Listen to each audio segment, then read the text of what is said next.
everybody, and welcome to the Makers in Minnesota podcast. I'm Stephanie Hansen, and we talk to cool people doing cool things throughout the state of Minnesota. And I'm here with Josh Newman, who's doing something really cool. And I'm so glad you guys reached out to me because I did not know about your company, and it's so amazing. It is called Kind Lips, and you took this simple idea of when I'm a kid, my lips are always chapped.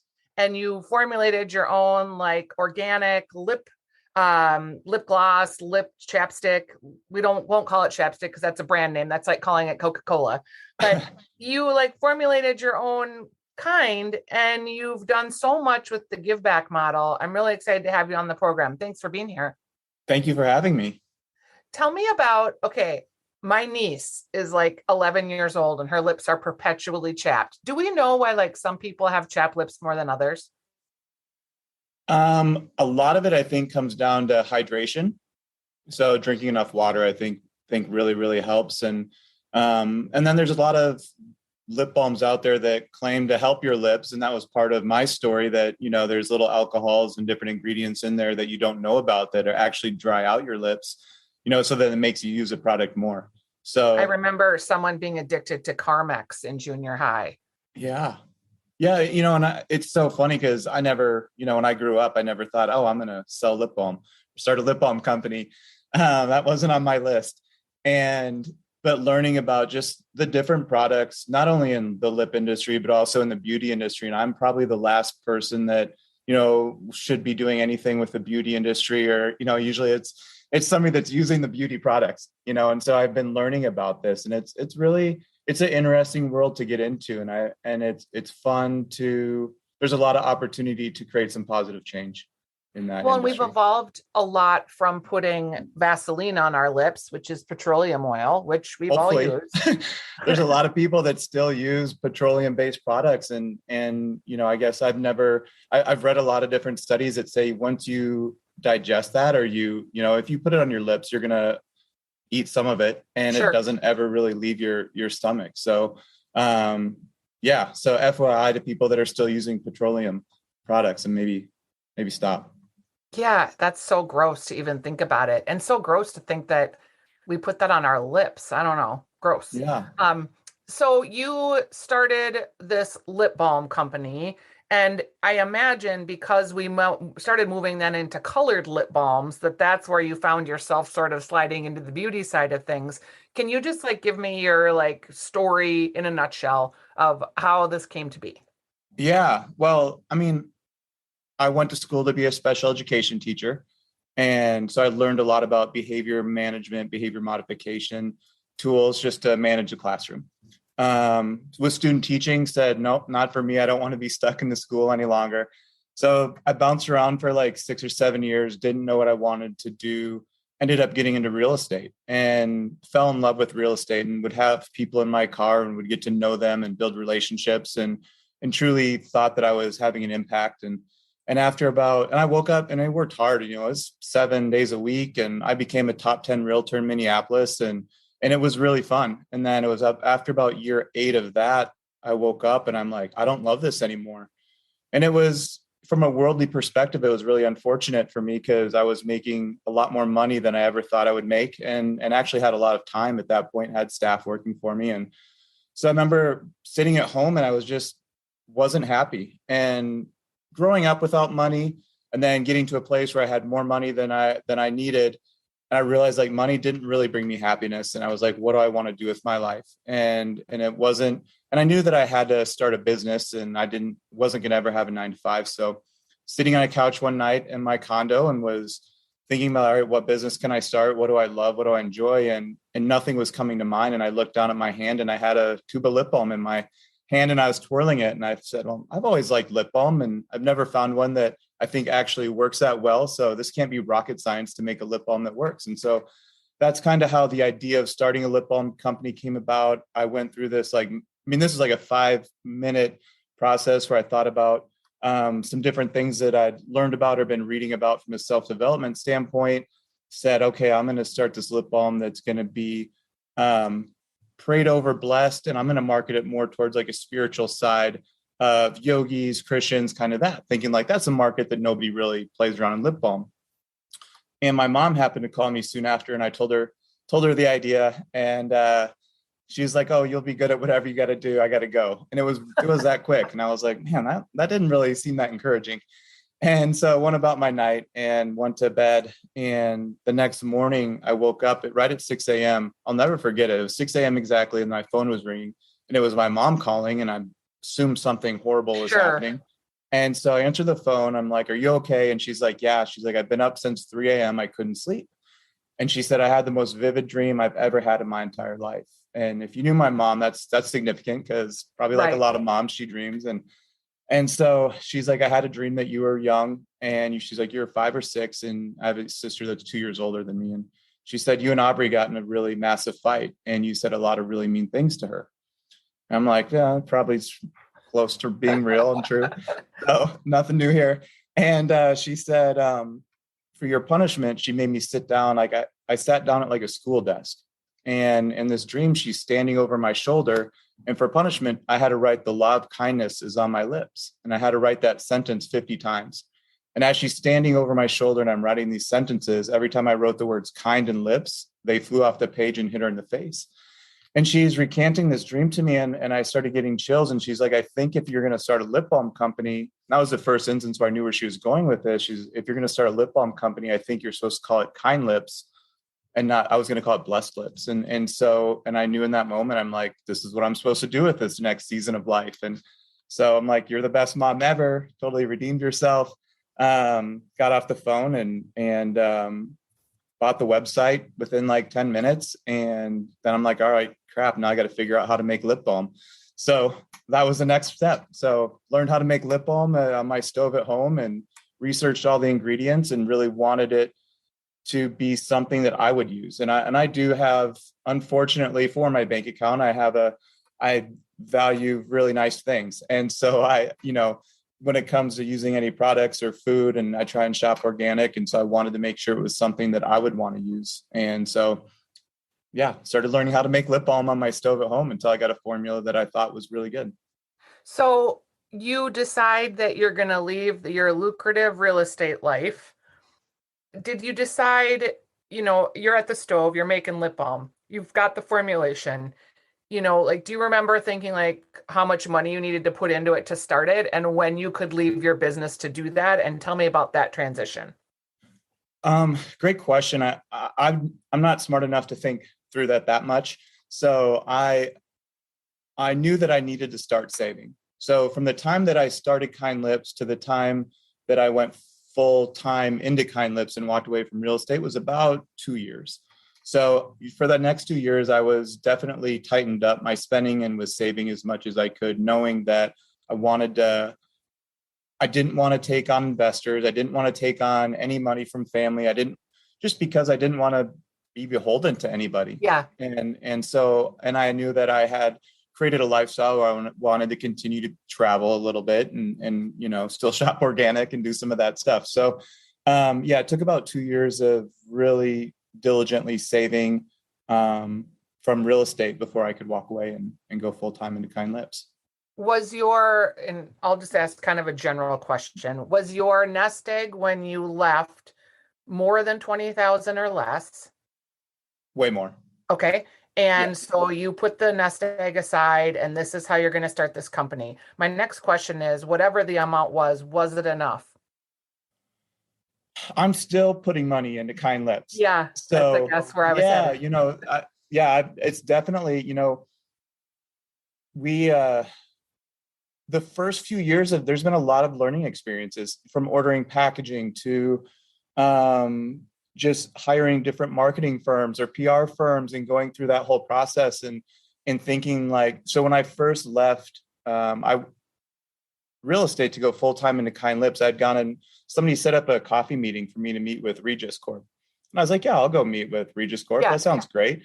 And not really honestly thinking it was just a coffee meeting. And I go in there, and within 30 minutes of meeting, they brought in 5 people. Within an hour, I had a purchase agreement for 3,000 of their cost cutter locations. And I was like, wow, this is easy. I was like, this is a sign. So then I had this big PO. So then I had to figure out how to get all the supply. And that was kind of the impetus to leave. So luckily I got a big purchase order and was able to have money to play with. And so, I've made and probably will continue to make a lot of mistakes. But I do learn from each one of those mistakes. And we're at a point now where I'm not really having to put any more of my own money into it. Last year, we still didn't break even yet. And I still, donated to different causes out of my own pocket through the company, because that's something that I value and means a lot to me. And so hopefully this year I won't have to do that, because I don't have a lot more of my own to keep living off of and giving. So 20% of profits are what you donate, and you pick different organizations to support. Do you pick them just through your personal interests, or do people nominate, or how do you decide who to give to when people purchase Kind Lips? Yeah, it's really both. Yeah, some interests that I found, it started out like I knew that, the impetus of Kind Lips or the product is to be a reminder to be kind. And as the company continues to evolve and I continue to evolve as a person, I'm like, okay, what does that mean? And so we started out with just anti-bullying organizations. And Minnesota has PACER, which is one of the country's largest anti-bullying organizations. So it was fun to be able to spend time with them and learn about their heart and their mission. And they're just a really phenomenal company. And as I've learned more and talked more in the classrooms and with people, like, suicide prevention and mental health kind of all combined into the anti-bullying aspect. And so we've started to veer more into both adding those organizations as well. And we encompass those as kind of just to end bullying. But yeah, definitely the mental health and suicide prevention organizations are something that I think need as much help as they can, especially being in and coming out of this pandemic. And I mean, civility is at like an all-time low for whatever reason, because of the political situation that we found ourselves in, because of the racism and the murder of George Floyd coming to a head, and people feeling really personally attacked, because of just our connection to human beings and our world being severed by being at home for 2 years, or, people that were out in the workforce having to deal with people that were scared and frightened. And I just cannot, when I was reading about your company, I was like, wow, if we ever needed like just the simple act of just being kind, like don't say those negative things. Even if you think them, if you don't say them, they eventually go away, or you learn how to deal with your angers and your frustrations in another way. And like social media is so easy to just like say just the meanest things to people because you're anonymous. And my tack with social media, because I'm a little bit of a public person, is just always to reply and be like, hey, and 90% of the time they're using an account that doesn't accept replies. So fine, whatever, you lack the courage to even stand by what you're saying. But, other times it's like, oh yeah, sorry, I was having a bad day. And I was like, wow, you just you backed your dump truck onto my front doorstep and just like unloaded your pile of poop right at my door. And then I called you on your behavior and you're like, oh yeah, sorry, I was having a bad day. Like it's just, if we could maybe think about how we're processing our own trauma, feelings, emotions, frustrations, whatever, the world would just be such a better place. And this idea of just having this little lip balm in your hand or on your desk or in your purse, and every time you use it, thinking about that is such a simple thing, but really gets me jazzed too, because I just love the idea that it's small steps that you take to change your world or to change yourself. Like people even, we were talking about workouts before we started the podcast, and I work out with a group of ladies, and it became clearly apparent in this workout group how negative we talk about ourselves and the mean things we say to ourselves about ourselves, like, oh, I'm so fat today, or God, I just feel terrible. I'm so bloated. Ugh, ugh, ugh. All that stuff, like your psyche takes all that in, and being kind to others is as important as being kind to yourself. Yeah, thank you I couldn't ask for a better segue, because that is, when we started this, that was about being a reminder to speak kind words to other people. And again, on the journey, that my own personal journey, and because I'm such a big part of Kind Lips, they kind of go hand in hand. And I'm really at 42 years old learning just now how to be kind to myself. And I'm not even close to where I want to be. And I know I have a long ways to go, but I'm a lot better than I was a year ago and 5 years ago. And it really is. And it's like the more kind that I am to myself, I don't need other people to be as kind to me. And so because I can't control anybody else's behavior, whether if they're going to dump on me for their bad day or they're tired or whatever, if I continue to be kind to myself, it's almost like I build this force field up. And not only do they not have to be kind to me, but hopefully I can give them some of that kind energy in return and change their day. So, we started, it wasn't even my idea, like most things. And somebody had bought 33 tubes of lip balm off our site when we first started. And that was the biggest sale that we'd had. And she had reached out a couple months later and wanted to have a call. And so it spoke with her, and she was a third grade teacher. And she said that she had probably the least well-behaved classroom she's ever had. And she said, I saw your lip balm and I gave one to eat, bought one, gave them to each of the students. And she did a curriculum around kindness. And so there was a really amazing thing after that is the kids would keep the lip balm in their desk. But if Johnny was being mean, the other kids would tell Johnny he should put his lip balm on or put his kind lips on. And she's like, it's been a few months now, and it's actually one of the most well-behaved classrooms that we have. And she's like, I honestly think it's because of the lip balm or just the idea of it. And I was just so grateful that she shared that with me. And so we started a school program, and so for, it can go for any age. We all need a reminder, but to get that association with kids at a young age, that if they're touching their lips or putting lip balm on, to be kind. And as that's continued to evolve, now they each get a card that goes along with the lip balm that they have to write kind sentence about themselves. And I really want people to start associating lip balm or kindness with being kind to yourself, because it starts with us. So, yeah. Oh, yeah. Gosh, I just love your story. And, I hope the lip balm's good, but even if it's not, I'll buy it because I'm just like, oh, this is so great. And I know it's good because I researched and I read. And you've moved from just plain lip balms and flavors to colors too, like with lip color, lip tints. What does it feel? No, we actually haven't yet. We're in process of no, you can't buy anything with lip tints yet. So we are in process of that. Now it is just it's the flavors and going back to the business side of it. I think, like, do I want to keep expanding products and offering new products? Or do I want to continue to get the mission and the message out there? And I think right now we kind of, we're in this space where people are just starting to find out about us. We're getting opportunities to go into some really well-known stores across the country. And it's really exciting. And I'm kind of want to just do what we're doing now really, really well. And then once those systems are set up and I've proven to myself and to everyone else that we can do this and we can do it successfully, then I think that expansion stuff will come. But yeah, that development of that is in the works. That's kind of my question too, because I feel like, lip balm is this thing from a beauty standpoint. And then when you get into tinted lip balms or you get into tinted lips, and then you get into just that seems like the beauty category and something wholly different than what I'll call like the convenience category of like lotion but they're such different categories, and I know they're the same, but it feels really different from a marketing standpoint too, because then you're almost like in the Kylie Jenner space and all of the lip balm, the eyes, and it starts to just go, go, go, go, go.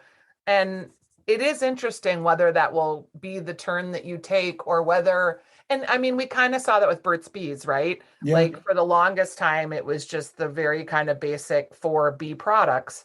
And now they've moved into, and I think someone bought them, didn't they?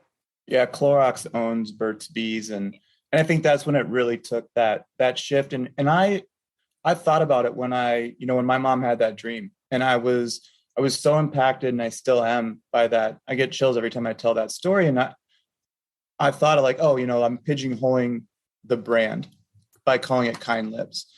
And as I thought about it, I'm like, that's okay, because our job is to be, as our brand, our mission is to be a reminder for people to be kind.